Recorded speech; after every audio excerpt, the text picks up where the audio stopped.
I'm Martha Stewart, and I believe the best gifts are not only beautiful, but useful every single day. And Lennox has brought timeless beauty and lasting quality to our tables for generations.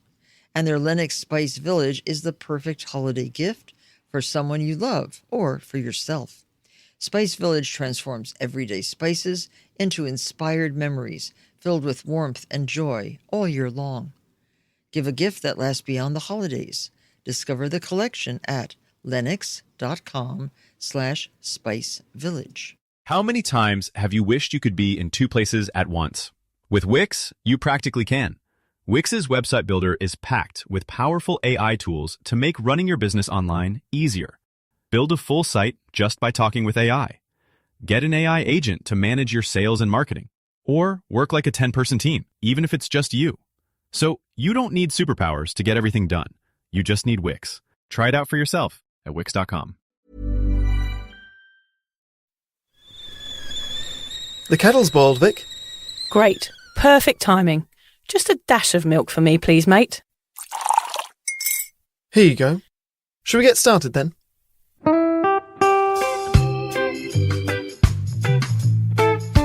Have you ever woken up on a Sunday morning and said, I'm never drinking again, and then found yourself waving $50 at a barman by happy hour?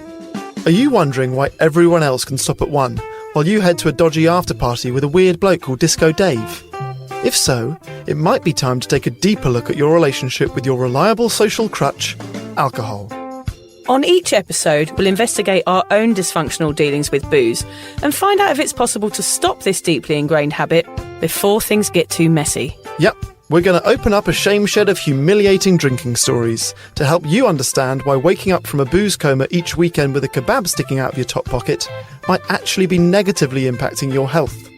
Hamish and I are here to delve into what it's like being sober, an unwanted warts and all look into why giving up those cheeky pints or putting down those mummy wines will make you feel happier, help your anxiety and mental health, and turn you into the most sparkly, authentic version of you. Won't that mean I become boring though, Vic? Well, Hamish, we'll just have to wait and see. I'm Victoria Vanstone. I'm Hamish Adams-Cairns. And this is Sober Awkward.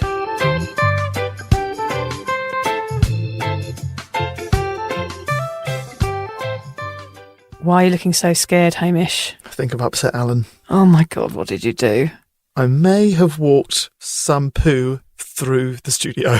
Oh God, dog poo. I don't have a dog, so I hope it's dog poo. It could be child or human adult poo. I don't know. I just saw him drive off, not looking happy. He has left. You know he's OCD. Is he? Yeah. He's going to be buying bleach, not for the floor, but to probably bleach his entire body in. Oh no, he's going to bleach my shoes. Oh no, he's going to chuck us out of here next week. Dear, oh dear. Our topic today, everybody, is the sober extrovert or a sober extrovert. And I have brought in a special treat. You're probably wondering, Hamish, what this is in front of me here, but you can probably tell by the scrawlings of a maniac. It's my travelling diaries from 1999. Oh my gosh, this is going to be good. I have brought these out before. My famous diary entry from when I was 11, which I read to Lucy, which was, today I had toad in the hole for lunch, and then I saw a frog in the road after school. Overall, a rather amphibious day. Middle class, are you? Yeah. And Mummy put tea on the Arga afterwards. Oh, this is like Adrian Mole. I'm enjoying this. So yeah, I brought my diaries in again because I felt it was relevant to the topic. For an example, I'm going to read you the level of intellect of this diary. I'm going through this thick pages of stuff stuck in. It's like this, it's a real crazy biblical thing, isn't it? It looks amazing. I didn't realise I had so many things stuck into it. This is the sort of level of intellect we're talking about here. Today I went for a walk around Melbourne, went swimming, bought a fake human shit and booked myself on a tour, saw a kangaroo and then went to a sweaty techno bar. That was a day in 1999. Wow. So this is the bit I wanted to read you, which just reflects everything that we're going to talk about here. It says, this is the 15th of August, 1999. I still have a lot of fear just generally. I have a feeling that I'm going to die soon just because I do really stupid things when I'm drunk.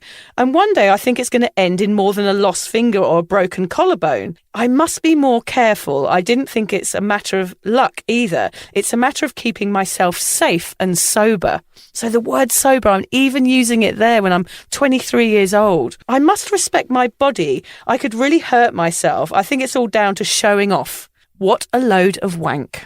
Gosh, that was written 23 years ago. Yeah. You were having thoughts like this 23 years ago. I will bring my diaries out often, Hamish, because every page is a drinking story and every other page is a hungover story, and my regrets, my shame, every list in here. Here we go. I've got a list on the next page. I must stop being a fool. I must never drink 2 days in a row. It goes on and on and on. It is just basically a drinking book. That's all they are. And I've got loads of them stemming from the age of 12 to the age of, I stopped after my travels, but everything is about my risky behaviour and about everything I did and how I drank to be liked. And it took 16, 17 years from writing that to giving up. Yeah, it was a long time. Wow. So I was battling. Somebody said to me the other day, "Oh, you weren't that bad. There was nothing wrong with you." I should take them those diaries because there you go. That is an example of the struggle that was secret. It's a secret struggle. I was battling every time I was hungover with anxiety and regret and panic attacks and all of these feelings of self-hatred, yet nobody knew. And that is a very, very common side effect of drinking for most people. But we just think, oh, well, I'll learn to do it better and I'll be a better drinker. And so I will bring my diaries out. I'm going to read you a poem from one at the end. There's lots of poems in there. There's something quite sad about you writing that when sober in the mornings and then getting drunk and being the fun party Vic in the evenings every night. It is and not sad. Discussing that with friends or family. It is sad because I was putting on an act, which is exactly what we're going to talk about today. I spent 25 years pretending to be this crazy extrovert, whereas in fact I was probably much more introverted, and it was the booze making me act out in that way. So that's what we're talking about today, if it's possible to be sober and actually still be an extrovert. Most of us are under the impression that we are more fun after we've had a drink or two. It is the social lubricant we need and gives us a boost of confidence. Whether that be to approach somebody we fancy for the first time, dance like a lunatic, or belt out Craig David at a karaoke night. I told you it's going to come up a lot. Oh my God, Craig David again. God, it's like my brother-in-law in the Pet Shop Boys. He is absolutely obsessed with the Pet Shop Boys. It's like the worst band in the whole world. Nothing wrong with this. Oh dear. Like I used to, most people like a drink to steady their nerves or rocket boost their personality. Even having pre-drinks before going out, it's become so ingrained in our culture and is considered totally normal. Just think about that for a second. Having a drink before going out for drinks. You wouldn't eat a meal before going out for dinner or watch a movie before going to the cinema. Actually, though, double dinners are my favourite, Hamish. Yep, Nothing wrong with double dins. We shouldn't have written that. That does not apply for dinners. Yes. So why do we do it? We do it because for a moment it relieves social anxiety. Generally, us perfectly imperfect humans believe we are more relaxed and likeable when we're a bit tipsy, Hamish. I can totally relate with that. So if you are an introvert, you might look at alcohol as a means of helping you out of the fragile shell you like to hide in. Or if you're already quite extrovert, you probably use booze to turn everything up a notch or two. Yeah, a bit like a little excitable chihuahua that smoked crack. Oh, what an image. Yeah. But does using alcohol to make yourself more fun actually work? Does booze really turn us into more wild, windswept and interesting people? Or has it become such a crutch that we automatically rely on it in every social situation? It's an interesting one, Vic. Perhaps we all use booze because we think our natural way of simply being ourselves just isn't enough. Yes, your natural way of being yourself, Hamish, is enough for me, I swear. Necking toxic liquids until I saw double did make me feel more confident. The more subdued side of my personality was washed away after a few rounds of Stella, and what was left over was an unreserved, fully ovary yobbo. Was that better, really? I'm not so sure. Yeah, good luck, Vic. Yeah, thanks. Anyway, today, as you hobble past on your wobbly alcohol crutches, we're going to rip them from your hands and push you in the pool. But will you sink or swim without them? Can you still be an extrovert without the booze? Let's find out. Yeah. Today we're going to tell you about the role that alcohol has played in our social lives and question if we are really extroverts, or was it just the alcohol playing a sneaky clever little trick? Yes, that naughty alcohol. So introvert or extrovert? on this episode, we will try and show you just how to be the best version of yourself without booze. It's all about those genuine smiles rather than those red wine teeth ones. Yeah, I really suffered from that. Oh, it's an awful look, isn't it? You think you look good, and then you see the photographs the night before, and like, oh no, the red wine teeth. Especially got a bit of dribble down your front as well. There's always a bit of red down your cardi. Yeah, or red wine on the white shirt, and then I used to go out and have red wines at lunch when I was working in London, and we'd come back with red wine teeth and pretend to be in the office and be like, oh yeah, we're really like confident and pretty, and we'd just be like dribbling messes with red wine teeth. I tell you what's worse than red wine teeth is that the little bit of gunk that you get on either side of your mouth. And if you don't know the person, you can't say you've got the weird. You've got the gunk. Yeah. That's much worse than the red wine teeth. Yeah, the gunk. The gunk used to come out a bit more when I was a raver and I used to take ecstasy. Yeah. There would be a lot of gunk at the sides of my mouth as I gurned in the toilet with a stranger. I wasn't going to go there, but you have. Yeah. Oh no. The gunk. I've got it. Dear, oh dear. So do you describe yourself as an introvert or an extrovert, Vic? Well, it's a funny one because with what I'm doing now, I feel like I act extrovert to please people still in some ways. So, for example, last weekend, it's just gone Sunday yesterday, I hosted a sober breakfast for a load of women. Lovely women. They all come along. Some are drinking, some are not, some are sober curious. And we sit down and we have breakfast and we talk about alcohol for 2 hours, about how it affects us and everything. And I think there's a certain responsibility that I have to bring people together and to act extrovert in those circumstances, because people need someone who's going to take control and to lead the conversation and to bring the people together and make it safe.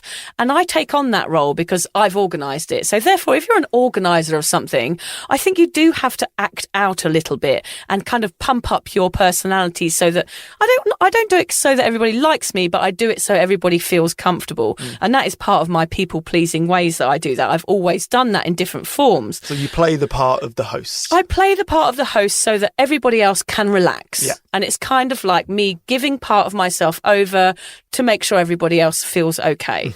I don't know whether there's anything wrong with that or whether that's going to deplete me in some way in the future, because I'll probably do that a bit too much. But I definitely act in an extrovert way. When I first gave up drinking, I used to go out and still act like I was drunk. I've talked about this on the podcast with Lucy before. I used to act pissed. I didn't know another way of being. I was almost like doing swan dives on the dance floor and doing weird robot dancing just because I thought that was expected of me, even when I was sober. I don't do that anymore. I just don't go out as much. When I do go out, I do like to still have fun. And whether I'm pushing that a little bit is a good question. I'm not sure. But I'm definitely more introverted than I ever was. And I do think I used alcohol throughout my life to make me more extrovert, because I thought that's what people wanted. They wanted a show off. They wanted the stories. They wanted the dance moves and the promiscuity and all of those things that I did, because that gave them a story and that made everybody happy. So whether I was introvert or extrovert throughout my life, I always was trying to please people with how I acted. And now the only reason I say I'm more introvert is because I don't care so much about what people think. I've already started thinking. I've got these 2 weddings coming up in England. Yeah. And my friends will know that I'm sober, and I already think that I'm going to wants to act like I'm having the most fun. Yes. And like overcompensate and dance like a nutter. Yeah. So that people can be like, wow, like he's having so much fun and he's sober. And, you know, whether or not that is how I would act authentically or not, I don't actually know. I love dancing. But yeah, that's something I've already thought about. Am I going to be playing the role of someone sober having fun at these social situations? Well, I think because we're doing this podcast, Hamish, there's a certain reputation that we want to break. There's a stigma that people that are sober are boring. So you and I now have a responsibility to show others that, look, we're not boring, we're fun, we're normal, we still have a laugh. Look, and I can still do the splits and down a pint of water instead of a pint. I can still do stupid things. Giving up drinking doesn't mean that I've given up my life. Yeah. So I do feel as like you will do at that wedding that we have a certain responsibility to say, look, we're here holding the mantle high and we're still fun. Look at me. But there's only so long you can do that before it's absolutely bloody exhausting. And you're like, I need to go and hide in the toilet on my own. So you're a mixture of sort of introvert and extrovert now. I'm extrovert when I need to be. for the sake of others. But I would say if I had the choice, if I was at home and I had all the things that I want to do are introvert. I want to play Scrabble. I want to do Wordle. I want to play Boggle. I love word games. I want to do crosswords. Yeah. I want to watch shit reality television at home on my own with a cup of tea and a bar of chocolate. That is not extrovert. Yeah, I sort of feel like I'm a bit of that as well. I would describe myself as an extrovert, I suppose. Throughout my life, I've always liked showing off. I was doing stand-up. I was an actor. I work in radio, presenting. These are all things that are, I guess, are extrovert characteristics or careers. And I'm definitely someone that is energized through meeting people. Yeah. So if I'm tired, actually going out and being around people gives me more energy than staying home, which sounds counterintuitive, but I'm definitely that person. I'm just going to interrupt you there. When I met you, the reason I liked you is because I don't meet many extroverts, and I could see that in you when I first met you, and that endeared me to you. So we're not saying that being an extrovert is always going to be a bad thing, because actually it's somebody who's quite vibrant as well, isn't it? And somebody who's got energy. And that's what I felt about you. You have a real energy about you, a good energy. You. Yeah. Thank you so much. I've always been like that. I think show off is an interesting phrase because it's something that you tell your kids, don't be a show off. Yeah. It's like a negative thing. I don't think showing off necessarily a negative thing. The same way being an extrovert is not a negative thing. One of my first memories, and this is oversharing, but I want to tell you this story. Oh, God. Our family game is Uno. Yes, All right? okay. Yeah, We're love a bit of Uno. Well, we're the only family in the world that actually plays the rules the way they were written. Okay. There's none of this, if I put down +2, then you can put down +2 and the next person picks up +4. Those are not the rules. And you can only play +4 if you have no other cards that you can play. Remind me to not play Uno. will Yeah, you? let's not get into a whole Uno episode, but I'm good at Uno. There is no skill to Uno, but in my family, I have the luck and I win Uno. Okay. And my party trick from like really young, and I haven't done it for a bit, but my party trick is if I won a hand, I'd run out the kitchen, I'd get naked, I'd run in and do a lap naked around the table, celebrating in their faces. Yeah. I wasn't noble in success. Yeah. Is that the same? Yeah, that sounds... I'd rub it, not it, but I'd rub it in their faces that I won at Uno. Oh, So I've always I'm been glad I'm not going to play Uno with you in that case. Exactly. I don't want Let's anything never- rubbed in my face. Thank you very much. No, let's never go camping together and play Uno. There's nowhere to run. So yeah, I guess I've always kind of characterised myself as an extrovert. But we like to look at the science, right? Let's have a look at the science just quickly. So how does this work? Why does alcohol increase our tendencies to be more out of our shells and extroverted? In the next section, we're going to say some words that make us sound like we're intellectual, but actually we don't know what they mean. Oh, yes. And we'll probably pronounce them badly. We apologise in advance. Please don't email in. I know we're a pair of dunces, but we don't need to know that you think that too. Yeah, but we sound smart. We do. So let's start by looking at what is actually going on in your brain when you take that first sip of the night. How does it make people feel more confident? Well, initially, the alcohol increases the activity in the dopamine neurons and the mesolimbic reward pathway. Oh, yes, I like a reward pathway. Ooh, as well as opioid cells that release endorphins. Well, I know those words. Yeah, what does that mean? I don't know. For those of you like me that didn't pay enough attention in science class, dopamine is a hormone and neurotransmitter that helps promote positive feels, including happiness and pleasure. It's a self-confidence booster. Okay, so that's the key. So whilst endorphins are not only the body's natural pain reliever, they can also boost your mood. Correct. These are what are naturally produced during pleasurable activities like exercise, sex, and laughing. Okay, so what you're effectively doing is tricking your brain into thinking you're having a better time than you are. Clever. You will feel more relaxed, joyful and happy when you're drinking. The alcohol is pushing you, tricking you to act in a more extroverted manner than usual. Well, until you end up in a blackout after boozing too much. But until that point, the alcohol is making you feel much more confident. Okay, so alcohol can make even the shyest person feel like an extrovert. You may have insecurities when leaving the house about your personality, how you look, your behaviour, but after a few drinkies, that all dribbles away and the drunk you, the extrovert that seems to make others happy, comes out to play. So interesting. So what we're saying is, and the science is saying, is usually the extrovert is temporary. That's right, isn't it, Hamish? Yes. We accept that it is us for just a few hours and we like that. It feels good becoming that more eccentric person for a night. I mean, that's all I did it for. The dopamine high is like snorting a line of self-confidence. It's a hit, one that, like with all drugs, has a come down. And with the hangover, you climb back into your introverted, shy suit and carry on until the next party when you can be that glittery, likeable person again. So it sounds to me like we all have a kind of vulnerability in us, which is that we are dull or not as chatty or not as attractive to the opposite sex when we're sober. That sounds like it's at the core of a lot of us, and drinking is the fix. It's about inhibitions, isn't it? So once we drink and those inhibitions are gone, all of those worries about how we look and how we feel, they've gone out of the window. So therefore we act in an extroverted way, a way that we wouldn't normally be. And it changes our personalities. What we're trying to discuss today is whether that's a good thing or not. Whereas I think probably it's not. It's weird that that's not a thought that ever enters your mind when you're 10. No. Before booze is even in your world, you're never thinking, oh, I'm not fun at parties, or I hope I say the right thing, or I hope my friends like me. Then suddenly booze comes in and those are worries that you have. But it's funny as well, when you have your first drink, you don't really think about it. You just think, well, everyone else is doing this, so that it must be what I should do, so therefore I'm going to do it. You don't think about the consequences of why you're doing it. You don't think I'm doing this to make myself feel better or to make others feel happy. You just think, well, I'm just going to have a drink. And then you do it for years and years and years. And then in the end, you end up doing it to prop up your personality. So I guess it's a type of release. When you morph from one type of person to another. Like a superhero, you get to wear your cape for a night and win over the crowd and save the day. Everyone has a better night because the booze superhero is in the house. And I think, Hamish, wanting to be something you're not is really dangerous. That feeling is addictive. And that's what you become. You become an alcoholic because you're reliant upon being somebody that you're not. It sounds deep and intricate, but, if we were really going down to those deep levels with this, that's what a lot of drinking is about. It's about you not accepting yourself as you are, perhaps not dealing with some childhood trauma and numbing everything out. Yeah. And looking for a solution to your problems.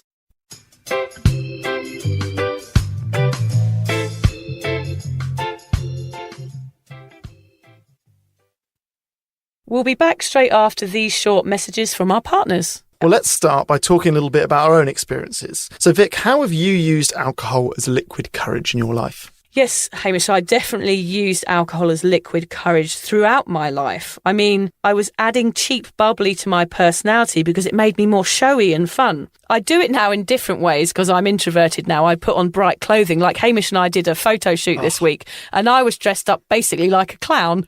Yeah, you look like a children's TV presenter. I did. I look like Wackaday. What's his name? Oh, you're probably a bit young for Wackaday. Timmy Mallet. Anyone listening who's in their 40s would know exactly who Timmy Mallet is. I can't believe that's before your time. You're making me feel old. But I was wearing bright clothes because sometimes I do that, like to prop up my personality like I used to do with alcohol. So I have different ways of being an extrovert now, which is a bit sad.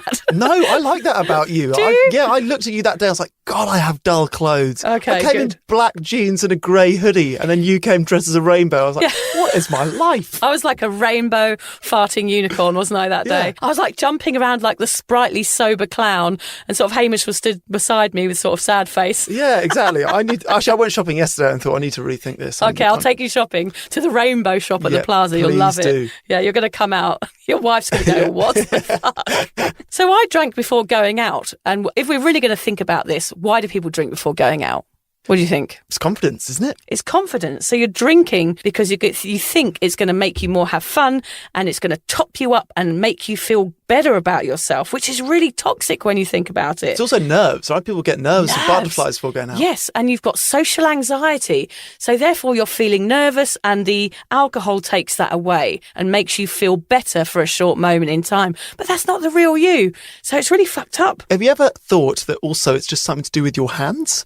Whenever I'm having a standing conversation with someone rather than a sitting conversation, I need to do something with my hands. And holding a drink or holding a cigarette is something to do with your hands. Yeah, you know? I guess that's why alcohol-free drinks now, like, I know I don't agree with the re-representation of the culture, but at the same time, standing with an alcohol-free drink at a bar, for me now, like having alcohol-free beer, I do feel more comfortable because of that exact reason. It gives me something in my hands. It gives me a replacement. I'm still getting a treat. I'm still out and no one's asking me any questions. Exactly. So it's the same kind of thing, isn't it? It's a matter of replacing it and finding something healthier that's going to work better than a booze. And so I drank before going out and I couldn't often remember leaving the house. So I wouldn't remember my entire night. Which is mental, isn't it? I wouldn't even remember leaving my house because I've been doing shots of vodka in my living room before going out. It's crazy. So what's the point in even going out then? I don't really understand. I had a reputation of being an extrovert. I remember on my 30th, I just wanted to do a big show. I was living in Thailand at the time and I hired chairs and I closed down a road. Gosh. Yeah, and I got so nervous before it because I'd made it all huge and everyone had expectations, I took a cup of Valium and drank some Thai whiskey and was passed out by the time everyone arrived. Oh my God. Yeah.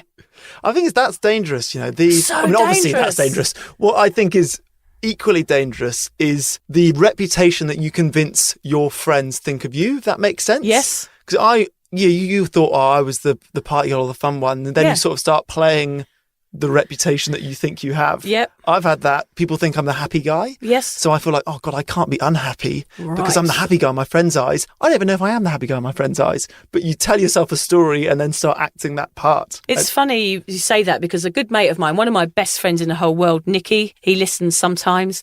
He was suffering from a few mental health issues, but he didn't tell me. I didn't hear from him for a long time. He kind of went missing. And when I spoke to him about it, he said a similar thing. He said, Vicky, you're my happy place. I don't want to bring my sadness to you because you're always happy. But I was like, I'm your best mate. I want to know about how you're feeling. But it's a similar thing.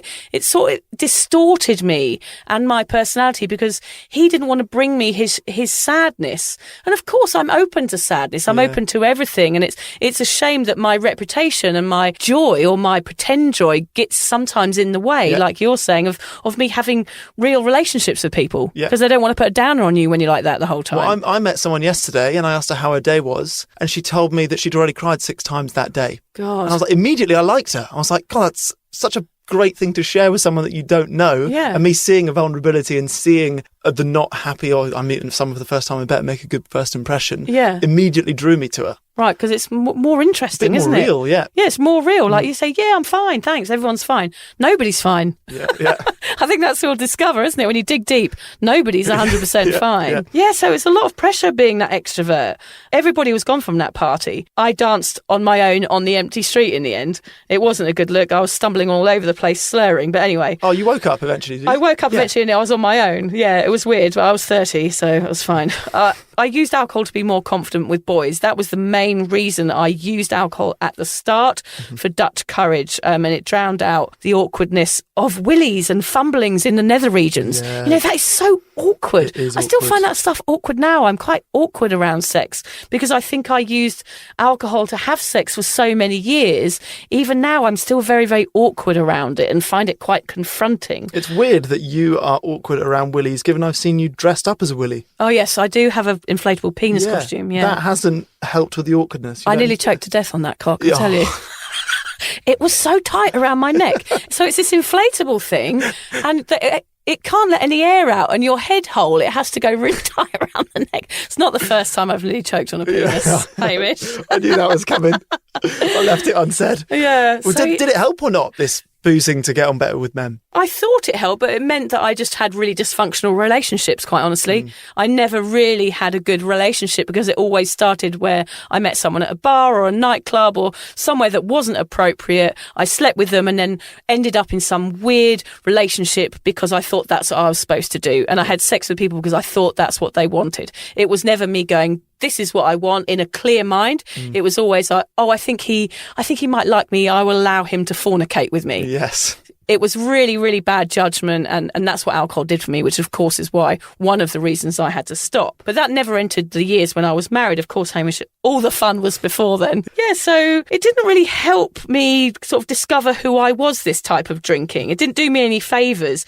It was kind of propping up my personality and gave me a reputation of being a sort of lost it party girl. I was unaware of my environment and my own behaviour. It's actually a shame because I think I could have been all right without it. I was probably a bit extrovert growing up as a child. I always had the jokes and the punchlines. I was fun at school. I was never shy or retiring. I was the life and soul before the first drink. So it is a bit sad. If only I'd known my own strength, Hamish, at the time, I could have just led a life without alcohol. I know. Well, you are that person at a party now. Yeah. You were before, you were after, and yes, you were during, but you didn't need to have the booze to be Didn't that need to person. miss out on all those years. Yeah. Did you use booze to make yourself more likeable, do you think? Well, I thought about this question a lot this week. I mean, I think what I've tried to ask myself is whether or not me using alcohol made me more of an extrovert. You know, did it really turn me up or not? And I think I try to imagine the dream situation. Okay, so the dream situation would be that after a few drinks, I was the best version of myself. I was funny, I was entertaining, I had all the great conversations. I spoke to thousands of strangers who all thought I was amazing. The truth is, I can't remember any of those strangers. Yeah. So even if that perfect night happened, they are not my friends. We didn't exchange numbers. No real connections were made. What was the point? But also, we don't know what's going on in someone else's head. Yeah. So we're making up all these connotations in our brains thinking, well, I think that person thinks that of me and that's okay or that's not okay. But of course, they might fucking hate you and think you're a total tit. But you would never know because they're probably smiling at you and dancing with you at the dance floor. So you just never know anyway. So it even makes it even more pointless. Yeah. And you're not reading any of the social clues, probably. No. I think, real connection takes time. And I think given that I'm going to be, or most of us are sober more than we're drunk, you hope, wouldn't it be better if they liked the sober version of us first? If they met the sober you, which is the authentic real you, first, decide if they like you or not. Either way, that's fine. And then you can form a relationship or a connection. So, I was an extrovert long before alcohol entered my life. Talked about the Uno. I used to enjoy reading in front of the class. I used to enjoy performing in concerts, playing music. So I guess if I was always an extrovert before, I didn't really need the booze. No. That was always in me. And as an adult, I've still been this extrovert. I do these Mankini marathons. I used to work as a mascot. 4 years, I was a 7-foot lion called Caesar. Really? Yeah. For who? Surrey County Cricket Club. Oh, the cricket club, right. Yeah. They wanted me to have a signature dance move because the Vinny the Viking from Yorkshire could do the worm. Well, I couldn't do the worm because I had a really big helmet. Also, I can't do the worm because I'm not good dancing. So I was the robot. Okay, excellent. The robot lion. Yeah, robot lion. I did a marathon in that costume, actually. God, is there anything you haven't done a marathon in? Mascots and mankinis. Okay, excellent. Yeah, I've always done public speaking at fundraisers. I've talked about the radio. So I guess the question is, have I danced harder, partied later, or been more desirable to those I'm attracted to because of drink? And the answer is probably not. No. It's probably led to me acting like more of a dick, making big mistakes, and acting in ways that I'm embarrassed of. Yeah, because that's when you wake up and realise I was being an extrovert last night, and sometimes an extrovert means I was actually acting like a dickhead. Yeah. And probably sober you extrovert is enough. Yes. Sober extrovert plus alcohol is probably a dick. Yeah, it's probably a dickhead, probably a really annoying person. Yeah. There is a great quote, Hamish. Introverts enjoy people watching. Extroverts enjoy people watching. Maybe when we get sober, we don't care if people are watching anymore. I love that quote. Because when it's written down, I had to read it a few times and be like, I don't understand where she's going with this. Yeah. Now you've said it out loud. I'm like, that's a brilliant quote. Yeah, because you're saying with the alcohol, we're just doing it for everybody else. Are we doing that for ourselves, or are we just doing it to get liked? Yeah. For me, I had a real penny drop moment with regards to this people watching comment, which was when I was at drama school, one of the first exercises that we did, and it went on for maybe 15 or 20 minutes. They just wanted everyone on their feet and dancing around the room. And I remember having this thought of, oh my God, am I dancing like an idiot? Am I a bad dancer? Are people looking at me? And then I just realised everyone is so worried about the way they are dancing and having the same thoughts that I'm having. No one's looking at you. No one's looking. No one cares. And that was like a big moment for me. I was like, oh my God, everyone is so worried about themselves. We haven't got time to judge other people when you're worried about whether or not you're dancing like a dick. That's what creates our insecurities. Yeah. Because if we didn't care what anybody else thought about us, then you wouldn't have any, would you? It doesn't matter. Nothing matters anymore. Well, it's similar. Have you ever I've thought of doing an exercise where we get lots of people in a room, everyone dancing with your eyes closed. And if you're the kind of person that opens their eyes halfway through just to check, then maybe there is an insecurity there. Yeah. Really, we should be able to all close our eyes and just go for it and not care without having sneaky peeks. I would be having sneaky peeks because I get self-conscious about things, which is bullshit, and I hate myself for it. I need to go on some tour. I need to go off and lick a toad's back in the Amazon, take some ayahuasca and be confronted with my own ego for a few days, because I think that would bring me back down to a more normal level where can I just accept that whether someone hates me or whether they don't, it doesn't matter. Can we do a Sober Awkward on tour ayahuasca episode? Yes, please. Yes. It's 14 hours long, me and you talking complete crap. Yeah. About no change there then. Yeah, exactly. Sort of like this whole series. Yeah. So are you less of an extrovert now? Are you still happy to put yourself out there when there are no shots of vodka pumping through your bloodstream and none of the distractions that come with booze? Well, I don't feel the need to put on a show for others, as I said before. I don't really give a fuck if anyone likes me. And that is a brilliant change in me. When I was hungover and my husband was there coaxing me down from a panic attack as I was holding my fingers to my throat, feeling whether my heart was going to stop or not. Wow. He was there saying, are you all right? And I'll be saying, did I make a dick out of myself? That was my main concern. That was making me mentally ill, that feeling of somebody, making that phone call the next day. Oh, you said this, or you offended them, or, all of these awful things that I never knew whether they'd happened or not because I'd been in a blackout. So like that fear of the unknown combined with my social anxiety and my self-awareness caused me to have really, really bad anxiety the following day. And now it's taken me a while, but I don't care really what people think about me anymore, which is completely life-changing for me. I don't give a shit. I can't control what people think, and it is a really wonderful feeling. I do still like to make people laugh. I think that's still a bit of a people-pleaser thing that I have. That hasn't changed. I just like seeing people smile. I don't think there's anything wrong with that. It makes me happy. It makes them happy. It's still a role that I'm happy to bring. I don't think you should label yourself as a people pleaser in a bad way. Yes. I think people pleasing is a nice person. You want the people around you to have a good time. Yeah, because it sort of has negative connotations nowadays, doesn't it? Yeah, I am a people pleaser, and I do it because I do like making other people happy. There might be some weird egotistical thing in there somewhere. We'll have to step into that in the forest, in the Amazonian jungle, I think. So I'm still an extrovert. It's a habit of mine sometimes. I might be doing the odd sober swan dive occasionally and doing some weird stompy rave dancing in a nightclub or at a wedding. And I have to remind myself that it hurts and looks a bit silly doing stompy rave dancing, but like I can still say fuck it and carry on and not care. It's all about being less conscious of what anybody thinks. And sober means I'm happier, and I'm a sober extrovert that is happy to dance in a mosh pit with the rest of the Larry crowd. It does make me feel a bit out of my comfort zone at times, but I truly believe when you're out of your comfort zone, that's when you really start living. And I do try and push myself outside that. Even if I don't want to do something, I generally say, well, that means I've got to do it. So I'm always pushing myself, and I can only do that in sobriety. When I was hungover or drunk, I could never have pushed myself out of my comfort zone. It's such an attractive trait in you that you have that. I remember I came to your house for Halloween last year, and firstly, your family is always the greatest at costumes, and you guys are all dressed up like the best version. I can't remember what you were. Were I you was an a rag evil and bone doctor? man. And I was drinking at the time, and you were having miles more fun than me. Like, you were dancing, and I remember feeling self-conscious. I didn't know that many people there, and I was drinking, and you weren't. And I was like, God, like, look at her go. I don't know what I was doing really, but yeah, I do enjoy dancing still. Like I do enjoy dancing. I do find it hard,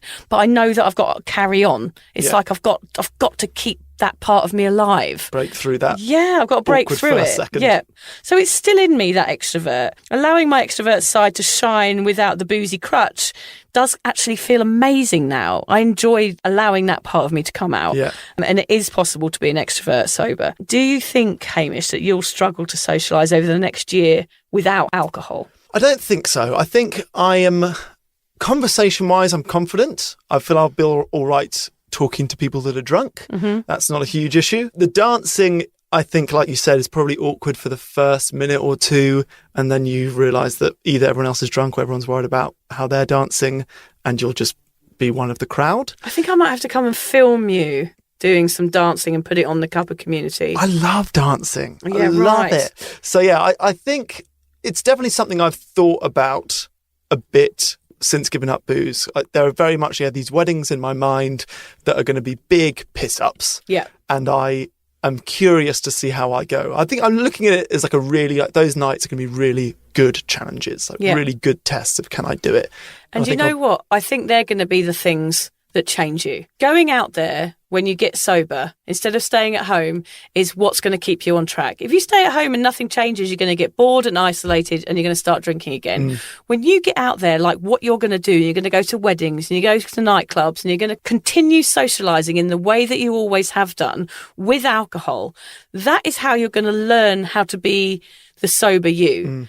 And getting to one of those events and being sober and being at a wedding and then waking up the next day with no hangover, no regrets, having had a brilliant time, having had genuine connections with all the people there, is going to keep you on track. And that's what's going to make you want to do it again and again and again. And that's when that builds up, that makes you go, why have I ever drank? Why did I ever do this? I cannot see the point. And it takes time and it takes practice going to those things. And it can be hard and it can be out of the comfort zone. But when you do it again and again and again, it is going to build your confidence and it's going to make you into an extrovert that doesn't drink. I hope so. I don't know if you agree with this, but in other nights out where I've experimented with not drinking before on a night out, I found that a pub is easy. A pub is conversation based. Yeah. That's okay. A nightclub is kind of easy as well because it's just dancing. Yep. A bar is challenging, is what I found, because the music's on loud enough that you have to shout to be heard, so you're not having good conversations, but the music's not the focus of the room, so you're not dancing. So it's just standing up, being barged by tipsy people, not great depth of conversation. Like, that environment is horrible, I think, to be sober in. I think you've really got to choose your environments. You've got to be strict. Going to your old haunt where you used to get wasted with Steve from school, it's not going to be a good place for you to hang out anymore. Yeah. You've got to work it out in your sobriety, Hamish, like where are going to be your safe places? Where are going to be the places where you can go and have decent conversations? Because nights out aren't going to be about being a blithering idiot passed out on a park bench anymore. They're going to be about you wanting to have real fun, and you want to come away thinking, well, that was good. And the only way you're going to do that is to go and have decent conversations and have a good dance. So you've got to choose places that make you feel comfortable and allow you to do those things. Like we both did, most people use alcohol to increase their confidence, but I think it's probably just covering up an insecurity you might have with regards to social situations, like we've said. The only way to overcome this insecurity is to put yourself in those situations sober. Don't give up booze, then lock yourself away. Get out there. Yeah, get out there. Cheers to that, Hamish. If you are new to sober life, don't dismay. Even though you may feel like hiding for the first few months, it will get easier. The clouds will part, the sun will shine, and your true self, without those red wine teeth and blotchy neck, will start to peek through. You will begin to feel healthier and happier, and in turn that will make you more confident in social situations. Believe it or not, that extroverted side of you, the character that only felt feasible when pissed, is still in you. She's still in me. She's hiding. She's hiding. If it's not, and you don't want to play the role anymore, and then that's even better. You can be an introvert on a night out too. Everyone else's fun is not your responsibility anymore. With sobriety comes contentment. The need to please others disappears. And if you stay home, put your feet up and watch Friends reruns for 5 hours on a Friday night, well, who bloody cares? It's a good conversation in that anyway. If anyone that can drop a Friends quote to me, I'm going to like. Yeah. It's a very easy way to my very heart. your era, that, isn't it? It is. Don't try and quote them to me because I won't know. No, I won't. But let's not put you off, Hamish. We don't want you staying at home in your slippers, do we? I'd be quite happy staying at home in my slippers. I've got fantastic slippers. But I'm happy to be the sober gimp to test out these situations and show the listeners that even if you are sober, anything is possible. So if you're worried about whether you can still be an extrovert or the most fun version of yourself without booze, you definitely can. In fact, you probably already have at some point in your life. Yeah, you may just don't remember those nights because they were so rare. So whether you are introvert or extrovert, don't let booze drown that out. Celebrate you, the true you who burns within, and don't change it for anyone. So if, like me, you want to practice going out without booze, get the ball rolling by just giving it a try. Then let me know about it on the Give Up Club group on Cuppa. Any tips would be greatly appreciated. Now, as you all know, every other week on this podcast now, we're going to give the sober gimp, the sober extrovert here, Hamish, a challenge. Yes. Here we go, Gimpy. So, what was the title of it, Hamish? Can you remind me? So I wanted people to finish the sentence. The hardest thing to do sober is blank. I know some of the listeners have a good sense of humour, so for those of you thinking of answers like sleep with my ex-husband or babysit my kids, please do still send them in because they'll make us laugh. We like reading those. But don't expect Hamish to actually do them. Although I am looking to go out for dinner next Friday. I'm in need of a babysitter, Hamish. Does John need a bit of fellatioing as well? Oh, fellatio, yes. Of course, my husband always is demanding, especially on his birthday once a year. I demand fellatio. Yeah, lucky man. Just once more a year than I get it. Yeah. So we'll try and keep this legal and morally in tune as possible. I don't want Hamish to end up in prison, although booze is probably hard to get in prison. So I think him taking a year off might be a little bit easier. It's not a bad idea. And I could probably smuggle a bottle of tequila in my sphincter for you, Hamish. Oh, thank you. Yeah, my pleasure. One of my favourite words. Yeah. One of the things most people find hardest to do sober is talking to strangers. So, Haim, I have a little gift for you to accompany this week's challenge. Here we go. I don't know if I like where this is going. It's beautifully wrapped up. Yeah. Oh, wrapped by our friends at Australia Post. Yes. Okay. What have we Here got? we go. So, it is a black T-shirt Mm-hmm. with big letters on the front that read free hugs. Yep. So, are you wanting me to wear this? I'm challenging you to go out to perhaps a wine bar or the street Yep. and stand and wear your T-shirt and offer free hugs to people you don't know. Oh my gosh. This And is we going will- to be out of my comfort zone, It is, yeah. but a good challenge. A great challenge. I'm so excited. Don't worry. We're going to post lots of pictures of him being awkward, soberly awkward. Oh my God. Feel the awkward and do it anyway, Hamish. That is our motto. That is the slogan. I just wanted to remind people that we've put a Spotify playlist on Cuppa. So go to the Cuppa community and you'll be able to find the Spotify playlist on there. It's all loads of happy songs. So if you're having cravings or you're feeling sad or down, whack that playlist on and have a little boogie in your car and get out the comfort zone. Yeah, so they're not just songs about booze, they are songs that make us happy and make us move, aren't they? Yeah, definitely. I just wanted to finish, Hamish, because you mentioned your slippers and I've got my terrible diary entries here. I'm going to read you a poem Yes. from 1999 that I've written in my diary about slippers. Are you ready? Okay, what rhymes with slippers is all I'm thinking. Yeah. Slippers are fucked up in the head. You wear them when you go to bed. I suppose they keep your feet warm, but you can't wear them in the storm. Shoes are best. I like shoes. Wow. Why did you never become a poet? Oh, God, don't worry. I've got a few of those. That's nice. Did you write that sober, do you reckon? Or was that... I think I may have been on acid. Yeah. That's some of your best work. Yeah, thanks. Thanks for listening, everyone.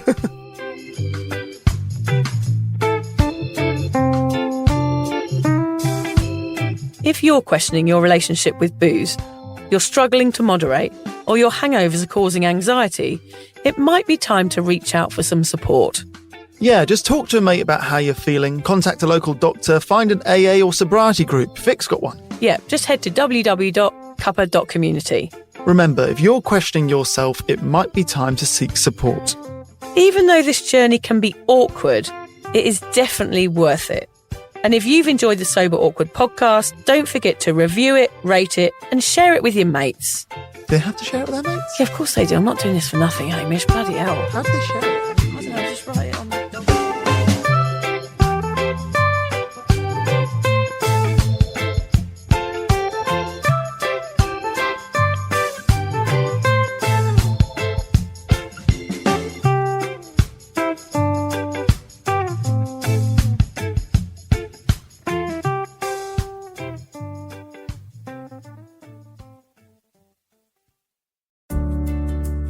Hi there. I wanted to tell you about a podcast that I think every single one of you will benefit from. It's called Therapy Works, and it's hosted by me, Julia Samuel. I'm a best-selling author and psychotherapist. I invite you into my therapy room where I speak to either a known or unknown guest. Topics range from the difficulties of divorce, a life-changing illness, to the struggles of motherhood. Search Therapy Works now, wherever you get your podcasts, and subscribe to make sure you never miss an episode.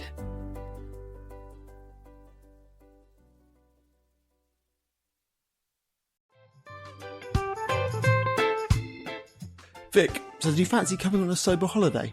Don't worry, we're not talking about some corporate wellness retreat with cucumber water and enforced eye contact. No, this is a sober awkward retreat. 8 days of sun, sweat, laughter, and absolutely no hangovers. Yep, it's all happening in Thailand next October. Picture this: yoga at sunrise, writing workshops, ice baths, Thai boxing, and lots of awkward sober dancing under the stars. It's a proper holiday with proper weirdos. Our kind of people. Yeah. You'll meet legends who've also given the booze a boot and want to have fun without feeling like a social reject. Come solo or grab a mate. Bring your awkward, bring your sun cream. No pressure, no judgment, just a big, warm, sober hug in paradise. All the info is at soberawkward.com/retreats. Come and get sweaty with us, emotionally and physically, in our all-inclusive jungle resort. You'll start out as 15 strangers and leave with 15 new sober mates. I'm not sure I want 15 new sober mates, actually, particularly sober ones. Yeah. Oh, well, you're not invited then.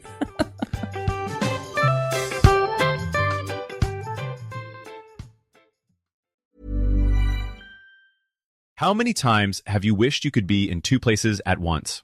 With Wix, you practically can.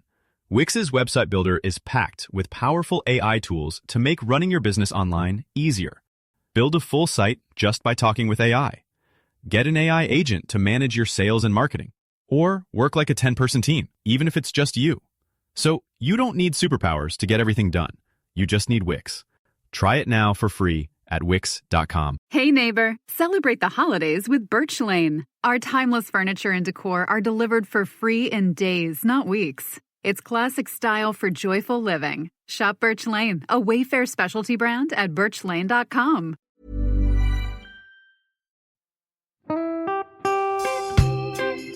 So, as you probably know, my comedy memoir, 1,000 Wasted Sundays, is officially out. All my magnificent fuck-uppery in one awkward hit. If you'd like to get your hands on a copy, it's now available from all good bookstores. We always say all good bookstores, don't we? Yeah. Are there bad No, it's bookstores? probably ones with moody sellers. Oh yeah, really Yeah. depressed librarian folk. Yes, Okay, yeah, good. yeah. So there are probably some, but we're only storing it in the good ones. It's only made it into the goodies. You can also get it from all good online retailers. The print version and ebook are out now, and the audiobook will be available in March. I've been writing my memoir for 5 years. It will make you laugh, cry and cringe, and hopefully inspire a few people to reconsider their relationship with booze. If you love the podcast, then I think you'll love the book, even if I do say so myself. Hamish has read it. What did you think? I feel like I know a little bit too much about you now, to be honest, Vic. Look, I really loved it. It was hilarious and surprisingly moving, but I feel like I've seen you naked in a literary sense. Yeah. Does that make sense? Yeah, that's worrying. Yeah. From an emotional point of view, seriously, it wobbled my teeny weeny wooden heart, Vic. Okay. My teeny little wooden heart. Well, his teeny little, his wooden heart is broken. Anyway, so if you do manage to get your filthy mitts on a copy, please do me a favour and head to goodreads.com and give me a review. Doing that will help me get it out there to those that need a bit of sober support. So there you have it. My story, unwanted warts and all.